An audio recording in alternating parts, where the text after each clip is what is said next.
Hi hello everyone. So micro cap retailer brand concept इस company पे आज हम डिस्कशन करेंगे।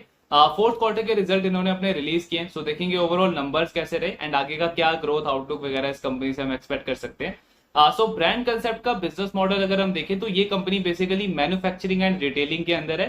ट्रैवल गेयर ट्रैवल एसेसरीज के प्रोडक्ट्स कंपनी मैन्युफैक्चर और रिटेल करता है। इनके पास इन हाउस ब्रांड्स भी हैं, प्लस कंपनी का लाइसेंसिंग के through global well known brands के साथ में भी टाई अप है। तो अगर आप इनका ब्रांड पोर्टफोलियो देखोगे तो टॉमी हिलफिगर एक बहुत इंपॉर्टेंट ब्रांड है इस कंपनी के लिए। ऑलमोस्ट 70-80% रेवेन्यू इस कंपनी का इसी ब्रांड से आता है। देन कंपनी का यूनाइटेड कलर्स ऑफ बेनेटन इसके साथ में भी टाई अप है। प्लस एरोपोस्टल इस कंपनी के साथ में भी टाई अप है। सो ये तीन इनके ग्लोबल ब्रांड्स हैं एंड इन तीनों ब्रांड्स के साथ में इस कंपनी का टारगेट रहता है कि मिड टू प्रीमियम और जो प्रीमियम कस्टमर्स हैं उनको टारगेट करे। सो बेसिकली आप बोल सकते हो कि इंडिया में जो प्रीमियमाइजेशन की जो थीम चल रही है उस थीम को ये कंपनी इन तीनों ब्रांड्स के थ्रू प्ले कर रहा है।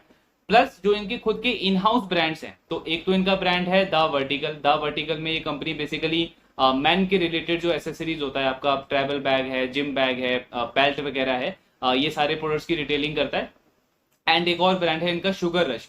तो शुगर रश में ये कंपनी वुमेन के हैंडबैग्स क्लचर्स वगैरह रिटेलिंग करती है। अब ये जो दो इन हाउस ब्रांड है इस कंपनी के, इससे इनका टारगेट रहता है कि मासेस कस्टमर्स को टारगेट करे। सो मैनेजमेंट का भी यही कहना है कि हम मतलब किसी एक सेगमेंट में स्टक नहीं होना चाहते हैं। बेसिकली हम एक बैलेंस अप्रोच फॉलो कर रहे हैं जहां से हम प्रीमियम कस्टमर्स को भी प्ले करें, जहां से वो प्रीमियमाइजेशन वाला थीम आ जाता है आपका, प्लस मासेस को भी केटर करें। बिकॉज एज अ बिजनेस हमें ये पता है कि रिटेल पूरे सेगमेंट के पास एक बहुत बड़ी ग्रोथ अपॉर्चुनिटी आने वाले टाइम में, तो उसको हम दोनों मॉडल के थ्रू आगे फॉलो कर रहे हैं। सो ये ओवरऑल इनका प्रोडक्ट बास्केट है।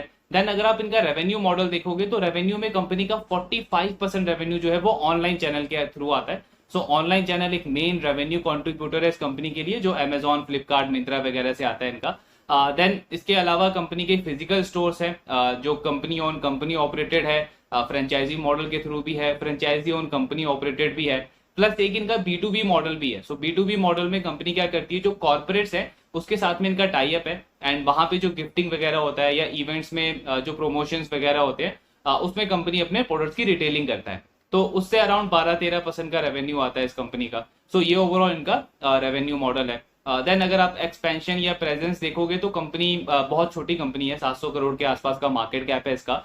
इंदौर से ये कंपनी स्टार्ट हुई थी और अभी हार्डली 3-4 सिटी के अंदर ही है। इंदौर है, दिल्ली NCR है, मुंबई है। तो अभी बहुत छोटा प्रेजेंस है। बाकी आगे ग्रोथ का टारगेट बहुत एग्रेसिव है, एक्सपेंशन काफी एग्रेसिव टारगेट कर रहा है ये मैनेजमेंट। सो ये ओवरऑल बिजनेस मॉडल है इस कंपनी का।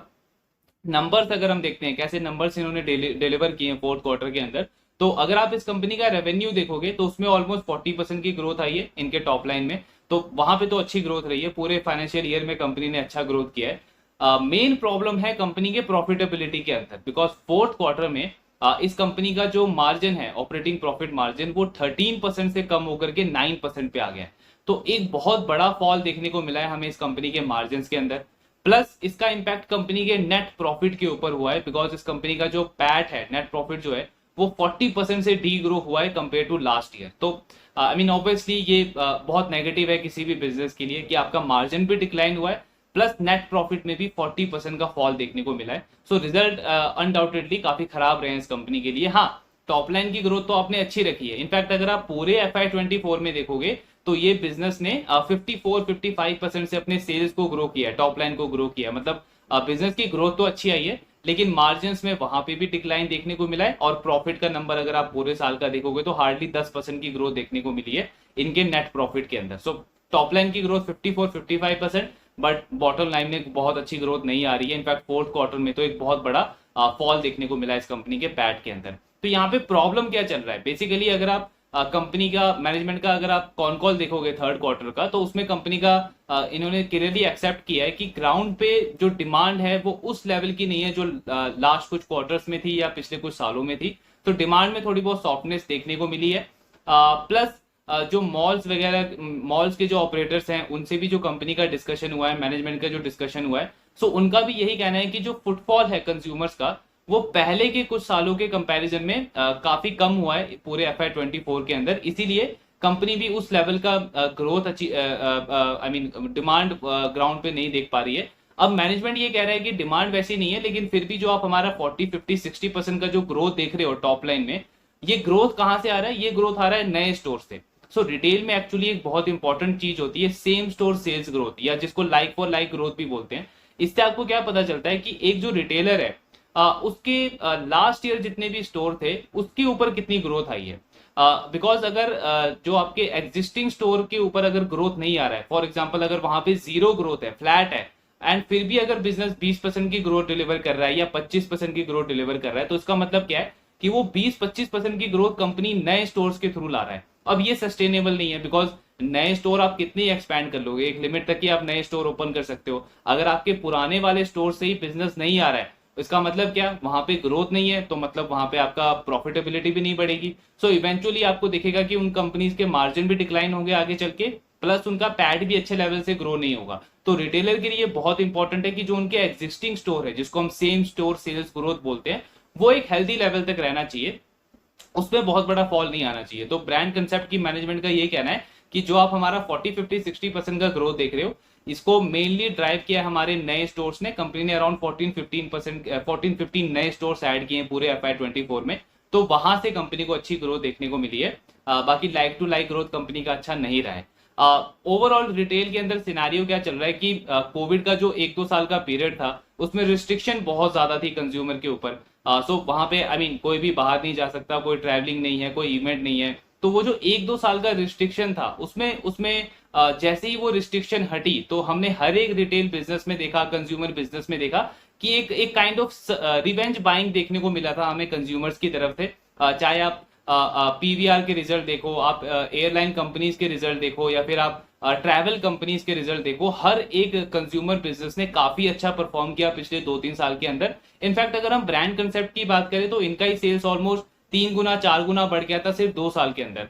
नेट प्रॉफिट इस कंपनी का 1 करोड़ से 10 करोड़ सिर्फ 1 साल के अंदर ग्रो हो गया। मतलब 10x ग्रोथ आई कंपनी के पैट के अंदर सिर्फ 1 साल के अंदर। तो बिकॉज एक काइंड ऑफ रिवेंज बाइंग देखने को मिली थी हमें पिछले 2-3 साल के अंदर। लेकिन अब क्या हुआ है कि उसमें नॉर्मलाइजेशन देखने को मिला है। जैसे अगर आप फुटवेयर के अंदर अगर आप मेट्रो ब्रांड को ट्रैक करोगे, तो उसकी मैनेजमेंट क्या बोल रही है कि ऐसा नहीं है कि हमारा डिमांड नेगेटिव हो गया या हमारे प्रोडक्ट्स के लिए मार्केट में डिमांड बहुत ज्यादा कम हो गया है। एक्चुअली प्रॉब्लम यह है कि लास्ट 2 साल का बेस इतना ज्यादा हाई बन गया है, वहां पे इतनी ज्यादा रोबस्ट डिमांड थी कंज्यूमर्स की तरफ से।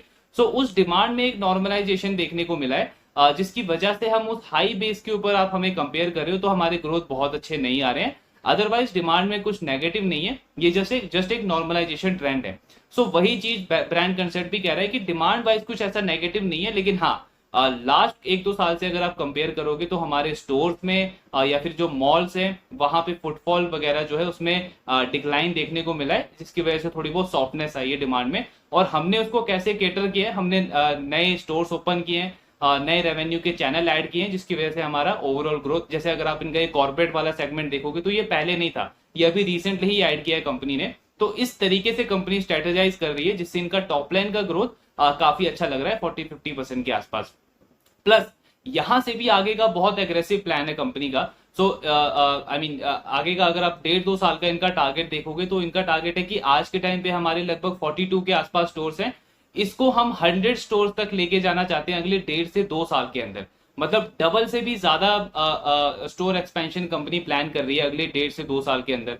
प्लस कंपनी एक और रेवेन्यू पूल ऐड कर रही है। सो बेसिकली ये जो CSD होता है आपका, कैंटीन स्टोर डिपार्टमेंट, जहां पे जो आपके आर्मी के ऑफिसर्स होते हैं, उनको ये रिटेल करने को टारगेट कर रही है। उनके थ्रू, उस चैनल के थ्रू ये आगे एक्सपेंशन का प्लान कर रहे हैं। तो अब उसमें इनका कहना है कि वहां पे हमारे मार्जिन पे बहुत मेजर इंपैक्ट नहीं पड़ेगा, बिकॉज वैसे भी अगर हम फ्रेंचाइजी मॉडल के थ्रू एक्सपैंड करते हैं, तो उसमें एक तो जो डीलर होता है, डिस्ट्रीब्यूटर होता है, वो भी अपना मार्जिन लेता है, देन जो रिटेलर है वो भी अपना मार्जिन लेता है, और उसके बाद वो एंड कंज्यूमर को MRP पे उस प्रोडक्ट को सेल करता है।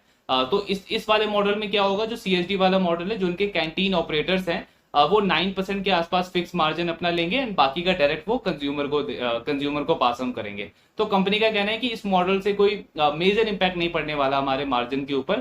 प्लस हमें मार्केटिंग और ब्रांडिंग के ऊपर एक अच्छा अपॉर्चुनिटी मिल जाएगा, बिकॉज एक बड़ा सेगमेंट को हम केटर करेंगे यहाँ से, तो मार्केटिंग वगैरह भी अच्छी हो जाएगी हमारे प्रोडक्ट्स की, तो इसके ऊपर इनका टारगेट है। और एक जो इनका मार्जिन में डिक्लाइन आपको देखने को मिला है इतना शार्प, और प्रॉफिट में जो इतना नीचे गिरा है, इसका एक और रीजन है, कंपनी ने पिछले पूरे FY24 के अंदर अपने ब्रांडिंग के ऊपर बहुत ज्यादा स्पेंड किया है। सो इनका जो मार्केटिंग का कॉस्ट है वो पूरे रेवेन्यू का 1.5 से 2% रहता था पहले, बट इस साल ये मार्केटिंग कॉस्ट उनका 1.5-2% से बढ़ के सीधे 5% हो गया, मतलब डबल से भी ज्यादा।